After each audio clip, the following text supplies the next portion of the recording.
At 93, Angie Dickinson finally speaks up about Randolph Scott. For over 7 decades, Hollywood legend Angie Dickinson kept silent about one of Tinseltown's most guarded secrets. Now, at 93, she's finally revealing the truth about Randolph Scott, the stoic Western star whose private life sparked Hollywood's most persistent rumors. What Angie witnessed as a young starlet on the studio lots would have ended careers and shattered carefully constructed images if revealed back then. But now, as one of the last surviving links to Hollywood's golden age, Dickinson has decided the truth deserves to be told. There comes a point, Dickinson recently said, when history matters more than Hollywood's secrets. And what she's finally sharing about Randolph Scott, the man who starred in over 100 films while living a carefully choreographed double life, changes everything we thought we knew about one of cinema's most iconic cowboys. But why did Angie wait until now to break her silence? And what exactly did she see behind the studio gates that was so explosive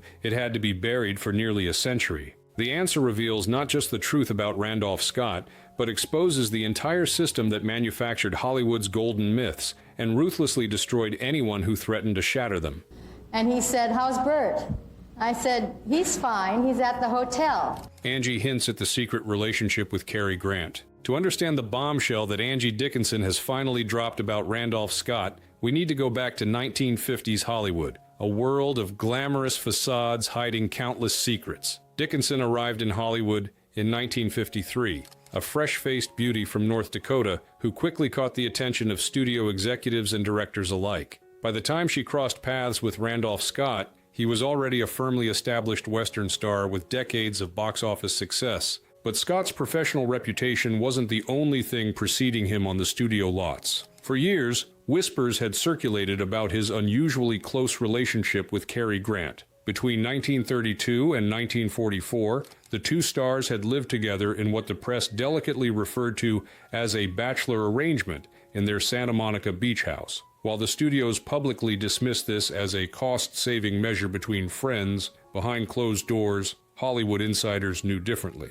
Back then, you didn't say anything if two men were living together, Dickinson revealed in her recent interview, but everyone knew. This simple statement, delivered with the straightforwardness that has defined Dickinson's career, effectively confirmed what had been Hollywood's open secret for decades. What makes her acknowledgement particularly significant is that unlike many who have speculated about Grant and Scott's relationship, Dickinson was actually there, working on the same studio lots, moving in the same social circles. When I first arrived at the studios, I was immediately pulled aside by an older actress, Dickinson recounted. She pointed out certain stars in the commissary and whispered, "Don't ask questions about their personal lives if you want to stay employed." Randolph Scott was at the top of that list. This code of silence wasn't just about protecting individual actors. It was about preserving an entire system built on manufactured images. Scott, with his tall, rugged physique and stoic demeanor, had been carefully crafted into the ultimate symbol of American masculinity.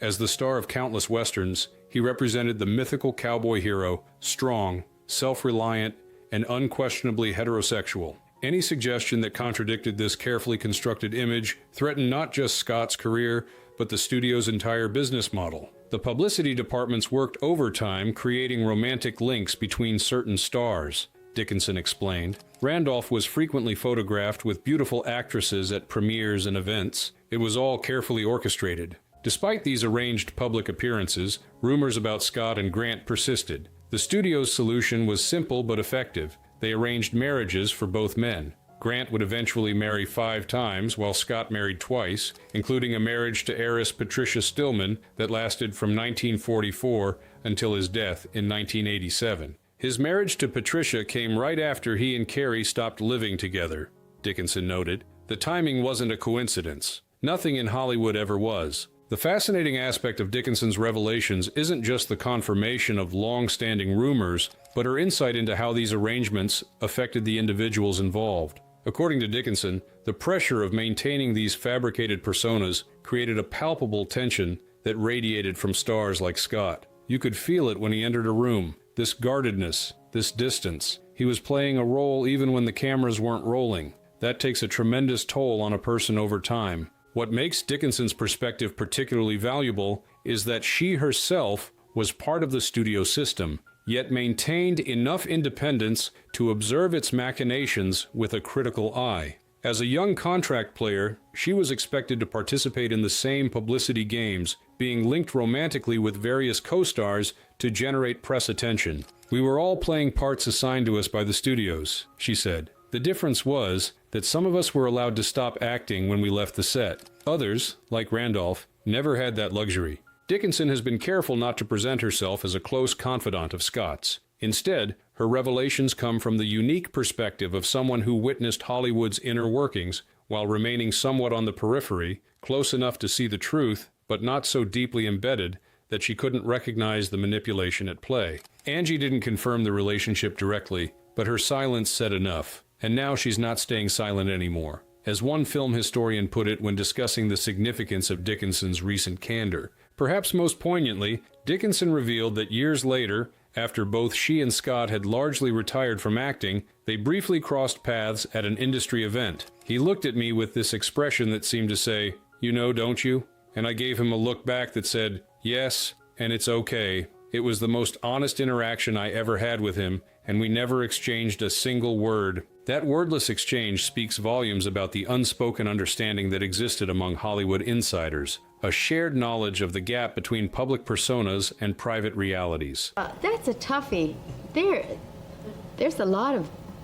It's like picking... She reveals the fear everyone had around Randolph Scott. Beyond confirming the long-standing rumors about Scott's personal life, Dickinson's revelations provide unprecedented insight into how the pressure of maintaining his public image affected Scott's behavior and relationships with colleagues. According to Dickinson, Scott developed a reputation for being exceptionally guarded and distant, traits that many mistook for arrogance or coldness. "He was handsome, but you never felt warmth. Just tension," Dickinson recalled. "He never made eye contact in the commissary, just tipped his hat and vanished." This description stands in stark contrast to Scott's on-screen persona, where his reserved nature was presented as quiet strength and dignified restraint. In reality, Dickinson suggests, this emotional distance was a defensive mechanism, a way to prevent anyone from getting close enough to discover the truth behind the carefully constructed facade. "Everyone walked on eggshells around him," she explained. "Not because he was cruel or temperamental like some stars,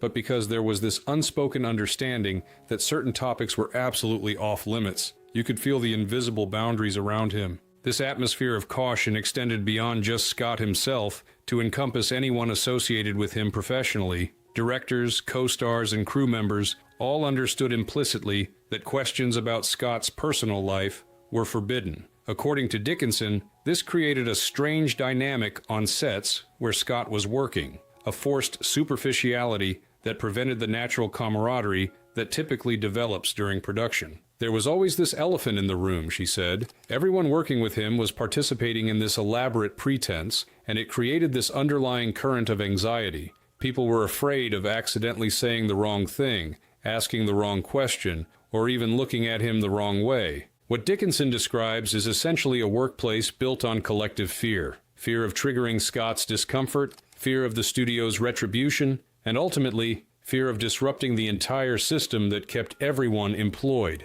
This environment of controlled silence was enforced not just through explicit warnings, but through the object lessons of those who had violated these unwritten rules. "There was an actor, I won't say his name, who made a joke, just a casual remark about Randolph and Carey," Dickinson recalled. "Nothing explicit, just a little implication. His contract wasn't renewed the next day.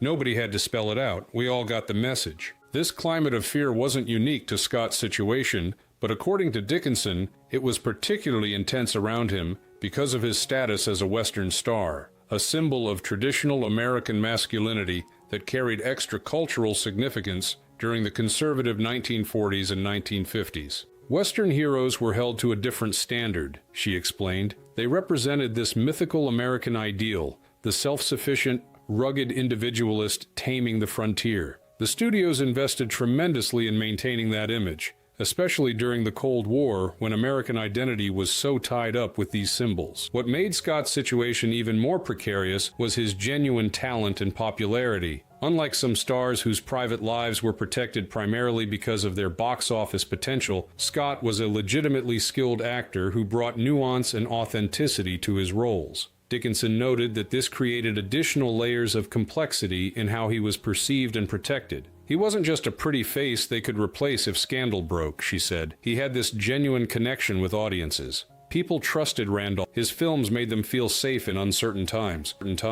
The studios weren't just protecting an investment, they were protecting a symbol. This observation offers a fascinating insight into why the studios went to such extraordinary lengths to maintain Scott's public image. It wasn't simply about protecting profits. It was about preserving a cultural touchstone that audiences relied on for reassurance and stability during turbulent historical periods. Dickinson also revealed that Scott seemed acutely aware of the impossible position he occupied. You'd catch him sometimes, when he thought no one was looking, with this expression of absolute exhaustion, she recalled. Not physical tiredness, this deeper weariness that comes from living a divided life year after year. This psychological toll manifested in Scott's increasingly reclusive behavior as his career progressed. While other stars of his era embraced the social aspects of Hollywood life, Scott became known for declining invitations and leaving events early. According to Dickinson, this wasn't just about protecting his secrets, but about the sheer emotional energy required to maintain his public persona. Being Randolph Scott the movie star wasn't just a job for him, it was a performance that never ended, she explained. That kind of constant vigilance, always watching your words, your expressions, who you look at and how, it's exhausting. I think he retreated from public life as much as possible because those were the only moments he could exhale. Perhaps most revealing in Dickinson's account is her description of the rare occasions when Scott's guard momentarily slipped. Once, on a studio lot, I saw him talking with a young male actor. For just a moment, his face transformed. There was lightness, genuine animation in his expression. Then he noticed people watching, and it was like a door slamming shut. The mask came back instantly, but in that brief moment, I saw someone entirely different from the Randolph Scott everyone thought they knew. These glimpses of authenticity, according to Dickinson, made the artificial nature of Hollywood's star system all the more apparent and troubling. Angie says he carried something inside him, and the studios made sure no one ever saw it, as one film historian summarized her revelations. I said, I'll give you 4 years, but that's it. And they took the 4 years. She exposes the studio's handling of Scott's image. Perhaps the most significant aspect of Dickinson's revelations concerns the elaborate machinery that studios employed to manufacture and maintain Scott's public image. As someone who entered Hollywood during the tail end of the studio system era, Dickinson witnessed firsthand the transition from absolute studio control to the more independent film industry that would emerge in the 1960s and 1970s. I was explicitly told not to gossip about certain stars, especially the ones who had something to hide, Dickinson revealed. The studio could turn anyone into a cowboy, a war hero, a husband. It didn't mean it was true. This statement cuts to the heart of Hollywood's golden age, the gap between the carefully constructed personas presented to the public and the actual individuals behind them. In Scott's case, this manipulation was particularly comprehensive and sustained over decades. According to Dickinson, Scott's image maintenance began with the careful selection of his roles. While he occasionally appeared in other genres, the studios deliberately positioned him primarily in westerns, where his natural reticence could be interpreted as stoic strength rather than emotional guardedness. His roles were chosen to reinforce certain qualities: honor, straightforwardness, traditional values, Dickinson explained. These weren't just entertainment choices, they were strategic decisions to build a specific type of public perception. Beyond role selection, the studios employed a multifaceted approach to crafting Scott's public persona. This included arranged photo opportunities, carefully planted newspaper stories, and strategic public appearances, all designed to reinforce his image as the embodiment of traditional American masculinity. There were women hired to accompany him to premieres and events, Dickinson revealed. Beautiful women who knew exactly what to say to reporters about their relationship with him. It was all choreographed down to the smallest detail. This level of image manipulation extended to controlling who could interview Scott and what questions could be asked. According to Dickinson, studio publicity departments would provide journalists with pre-approved questions and topics, with the clear understanding that deviation from these guidelines would result in loss of access not just to Scott, but to all of the studio's stars. Interviews weren't really interviews at all, she explained. They were staged performances with scripts, just as carefully crafted as any film. The questions, the answers, even the candid moments were all predetermined. Perhaps most disturbing in Dickinson's account is her description of the studio's more coercive tactics when regular image management wasn't sufficient. While she is careful not to name specific executives or incidents, her implications are clear. Those who threatened to disrupt the carefully maintained facade faced serious consequences. There were fixers whose job was to make problems disappear, she said. Sometimes that meant paying people off, sometimes it meant intimidation, and sometimes it meant creating entire alternative narratives to distract from potential scandals. This system of control was particularly effective because it operated at multiple levels simultaneously. Studio contracts gave executives tremendous power over actors' professional lives, while the social dynamics of Hollywood created additional pressure to conform. Add to this the broader societal attitudes of the era, which were deeply hostile to any deviation from heterosexual norms, and the result was a nearly inescapable system of control. It wasn't just the studios, Dickinson clarified. It was the press, the public, the government. Everyone was invested in maintaining these illusions. The studios just happened to be the ones orchestrating it all. What makes Dickinson's perspective particularly valuable is that she observed this system both as someone subject to its demands and as someone with enough distance to recognize its fundamental dishonesty. Unlike many stars of the era who were either complicit in maintaining these illusions or too deeply embedded to see them clearly, Dickinson maintained a certain critical distance. I was fortunate, she acknowledged. I came in as the system was already beginning to weaken. I could see the cracks in the facade that others couldn't or wouldn't acknowledge. This unique vantage point allowed Dickinson to recognize the profound personal cost of the image manipulation that defined Scott's career. According to her, what was presented to the public as the essence of American authenticity was, in reality, one of Hollywood's most elaborate fabrications. The great irony is that Randolph Scott became a symbol of straightforward honesty and directness, the man who always told the truth and stood by his word while being forced to live a fundamental lie, she observed. I don't know how anyone reconciles that kind of contradiction within themselves.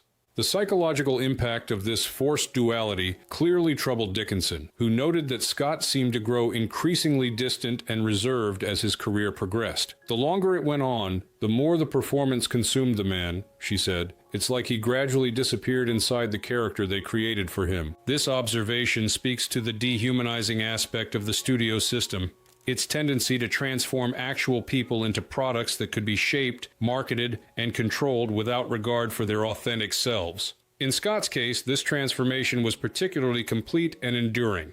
According to Angie, Randolph Scott wasn't just a star. He was a story the studio needed America to believe, as one film historian summarized her revelations. Perhaps most poignant in Dickinson's account is her suggestion that Scott himself eventually came to see the artifice of his public persona as a kind of prison from which he could never escape. Even after he retired, he maintained the image, she noted. By then, I think the lines between the real man and the fabrication had blurred even for him. When you live a role for that long, it becomes nearly impossible to separate yourself from it. This observation offers a profound insight into the lasting damage inflicted by the studio system's approach to image management. For Scott, the consequences extended far beyond his active career, shaping his identity and relationships until the end of his life. Not really what you were after.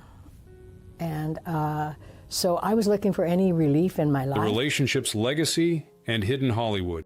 Dickinson's revelations about Scott's relationship with Grant illuminate not just their personal story, but an entire hidden dimension of Hollywood's golden age. According to Dickinson, the Scott-Grant relationship was far from unique. It was simply one of the more persistent open secrets in an industry built on controlled illusions. Hollywood has always had a shadow history running alongside its official narrative, she explained. The real stories, the true relationships, the actual personalities behind the personas, those were known to insiders, but systematically hidden from the public. This dual reality created what Dickinson describes as two Hollywoods, the manufactured fantasy presented to audiences and the complex, often contradictory reality experienced by those within the industry. For stars like Scott, navigating between these worlds required extraordinary discipline and psychological compartmentalization. What audiences never understood is that many of the stars they idolized were essentially playing two roles simultaneously, their characters on screen and their public personas off screen, she observed. The authentic person behind both performances remained hidden, sometimes for their entire lives. This perspective offers a profound reconsideration of Hollywood's golden age. Rather than the straightforward glamour often portrayed in retrospectives, Dickinson reveals an era defined by elaborate deception and psychological complexity. The glittering premieres, romantic pairings, and perfect families presented to the public were often as carefully staged as any movie scene. The studio system wasn't just about making films, she explained. It was about creating an entire alternate reality, one where stars embodied whatever qualities audiences wanted to see, regardless of the truth. For Scott and Grant, this manufactured reality meant decades of hiding their authentic selves behind carefully constructed public images. According to Dickinson, this deception extended far beyond simple privacy. It required active participation in elaborate charades designed to reinforce heterosexual norms. The studio publicity departments worked overtime creating romantic narratives for certain stars. She noted, for someone like Randolph, that meant a constant stream of arranged dates, manufactured relationship stories, and eventually, marriages that served purposes beyond personal fulfillment. What Dickinson finds particularly troubling in retrospect is how this system of deception was normalized within the industry. The extraordinary measures taken to hide Scott's relationship with Grant weren't seen as unusual or problematic. They were simply standard operating procedure for stars whose authentic lives didn't align with public expectations. Nobody questioned it, she recalled. This elaborate machinery of deception was just how business was done. The human cost wasn't part of the calculation. This observation speaks to the fundamentally exploitative nature of the studio system, its willingness to sacrifice personal authenticity and psychological well-being for commercial success and public image. Stars like Scott weren't just expected to perform on screen, they were required to perform their entire lives, with no clear boundary between professional obligations and personal existence. The tragedy isn't just that they couldn't be open about their relationship, Dickinson reflected. It's that they were forced to actively deny their authentic selves year after year, decade after decade. That kind of sustained deception does something to a person's soul. This psychological cost manifested differently in Scott and Grant, according to Dickinson. While Grant eventually developed a reputation for charm and sociability despite his carefully guarded private life, Scott became increasingly withdrawn and serious, a man who seemed perpetually on guard against revealing too much of himself. Carey found ways to create distance through charm and humor, she explained. Randolph's strategy was more about physical and emotional withdrawal, minimizing interactions to minimize the risk of exposure. The relationship between Scott and Grant remains significant not just as a personal story, but as a window into the broader patterns of deception that defined Hollywood's golden age. According to Dickinson, their story illuminates the gap between the values these films ostensibly celebrated, authenticity, honesty, integrity, and the actual practices of the industry that produced them. The great irony is that Randolph made a career playing characters defined by their straightforwardness and moral clarity, she observed. Meanwhile, the system that created those films was forcing him to live a fundamental lie. This contradiction between Hollywood's projected values and its actual practices creates what Dickinson describes as a moral vertigo when reconsidering films from this era. The Western genre in particular, with its emphasis on honor and authenticity, takes on new complexity when viewed through the lens of the deceptions required of its stars. When you watch Randolph Scott stand tall and speak truth in those Westerns, knowing what we know now about what was happening behind the scenes, it creates this profound dissonance, she reflected. You're watching someone forced to hide his authentic self, playing a character defined by never hiding who he is. That's a kind of tragic irony that Shakespeare would recognize. It all kind of mixed together, and had I met him before, I don't remember. The Price of Silence. One of the most poignant aspects of Dickinson's revelations is her insight into how the enforced silence around Scott's personal life affected not just his public image, but his internal sense of self.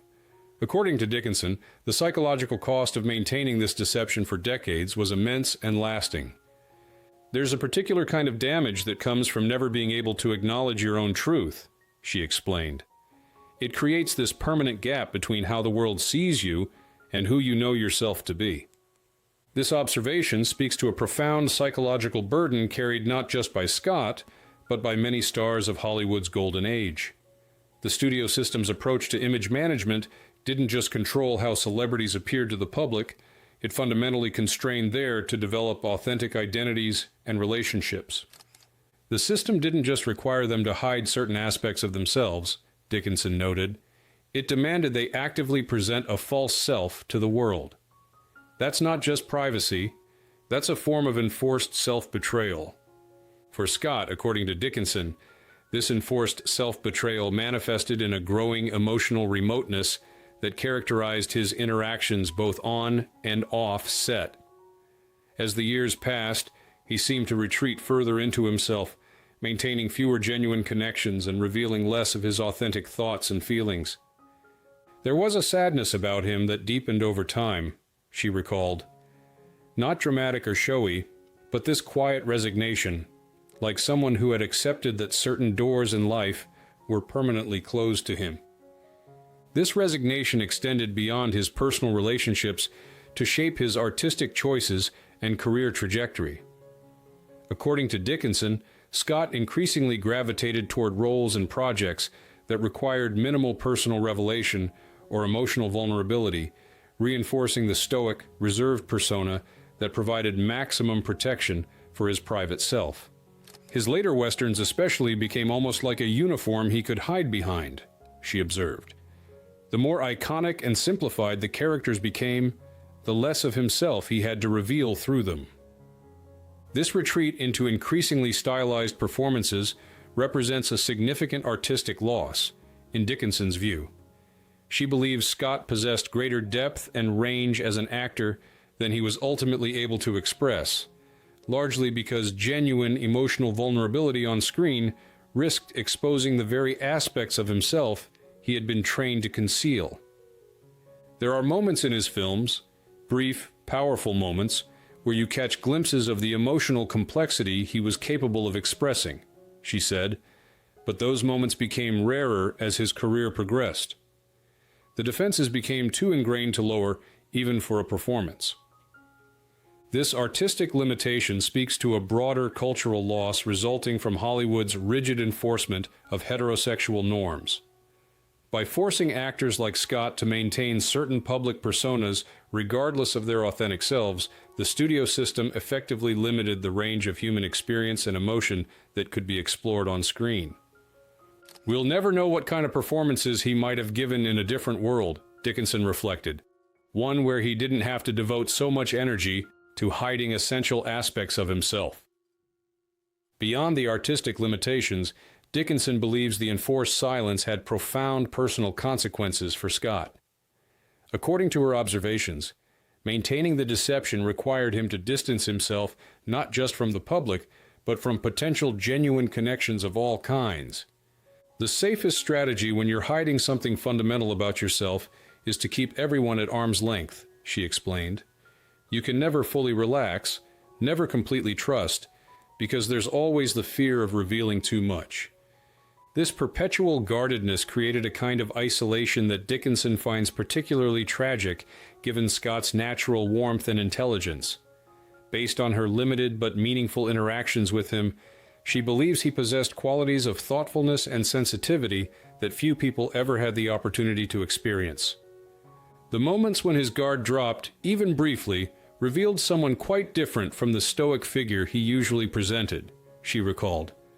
There was humor there, and kindness, and a kind of gentle perceptiveness about people. But those qualities rarely had the chance to emerge. Perhaps most poignant in Dickinson's account is her belief that Scott was acutely aware of the bargain he had made, trading authentic self-expression for professional success and social acceptance. According to her, this awareness manifested as a kind of resigned melancholy that became increasingly apparent in his later years. There was a moment at an industry event near the end of his active career, she remembered. Someone was giving one of those lifetime achievement speeches, talking about how Randolph Scott had always stood for integrity and truth. I happened to be looking at him when they said it, and there was this fleeting expression that crossed his face, not quite bitterness, but this profound irony. He knew better than anyone the gap between the image and the reality. This awareness of the fundamental contradiction at the heart of his public persona represents, in Dickinson's view, the true tragedy of Scott's story.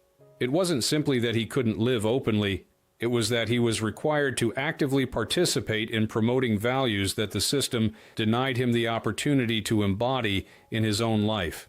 The cruelest part was making him a symbol of the very authenticity he wasn't allowed to live, she observed. That creates a wound that never really heals. You loved me. I said I'd arrest you. It means the same thing. You know that. You just won't say it. Why Angie is speaking now. One of the most compelling questions raised by Dickinson's revelations is why she chose to break her silence about Scott after so many decades. According to her, this decision wasn't made lightly or without careful consideration of the ethical implications of discussing someone who can no longer speak for himself. I wouldn't have felt right talking about this while Randolph was alive, she explained, or even shortly after his death. Some might question why I'm speaking now, but I believe there comes a point when historical truth becomes more important than maintaining these old secrets. This perspective reflects Dickinson's thoughtful consideration of competing ethical principles, respecting individual privacy versus acknowledging historical reality. Her decision to speak now, more than 3 decades after Scott's death in 1987, represents a carefully considered judgment about when the balance shifts from protecting an individual to illuminating a broader historical pattern. This isn't just about Randolph and Carrie as individuals, she clarified. It's about understanding an entire system that shaped not just their lives, but American culture more broadly.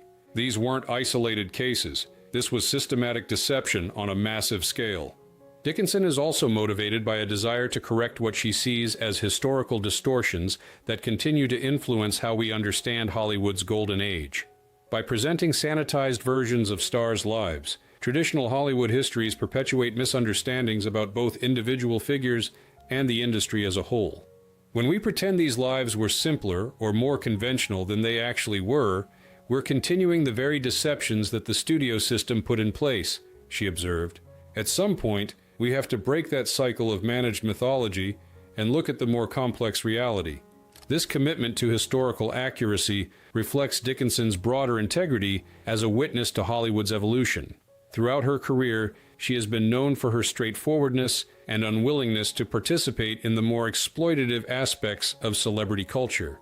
Her decision to speak about Scott now extends this ethical stance into how we remember and understand Hollywood's past.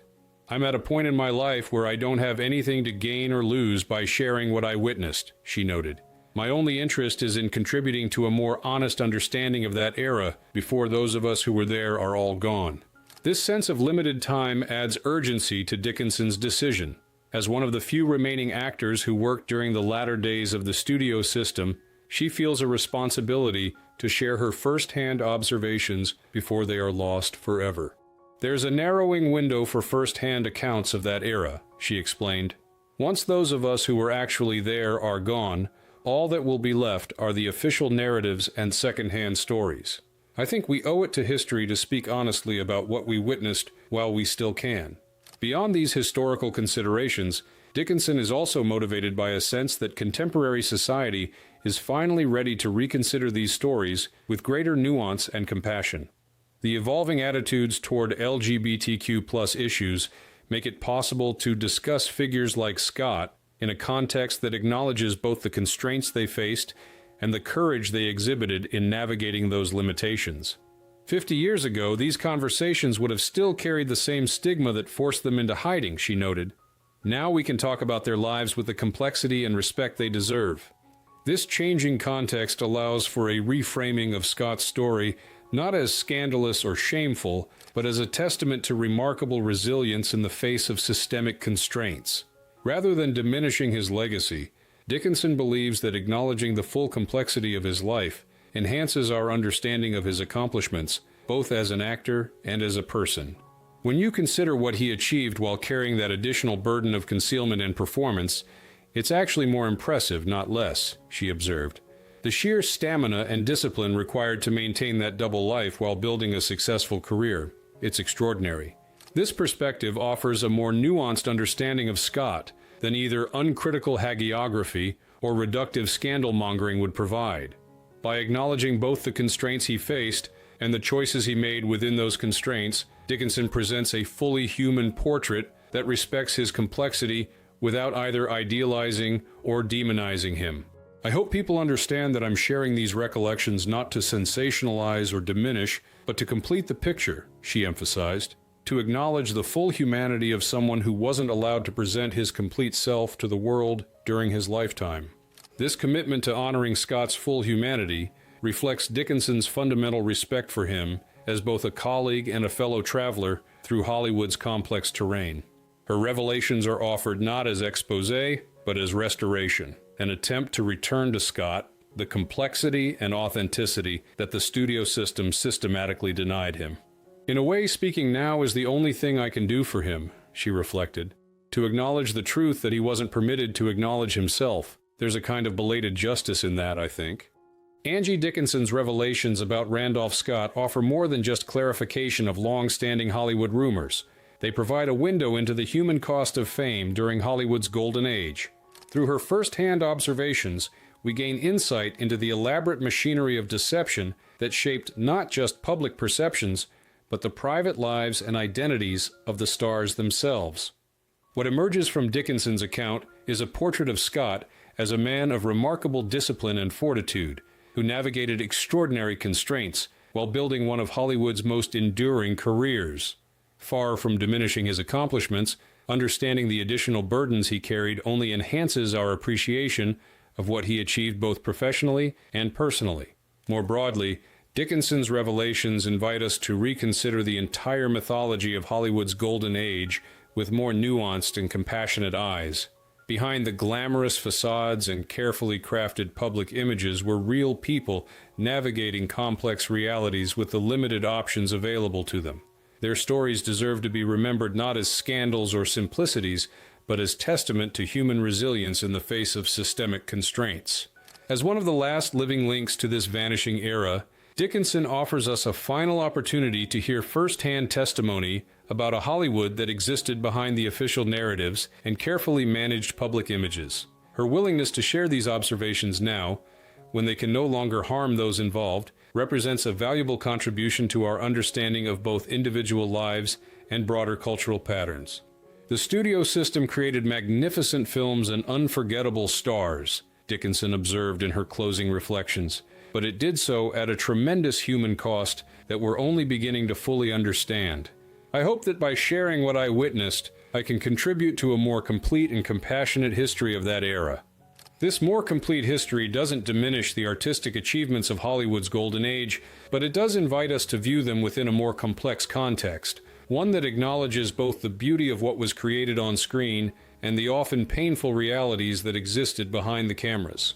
In this more nuanced understanding lies a deeper appreciation for the remarkable individuals who navigated these contradictions to create the enduring work that continues to captivate audiences today.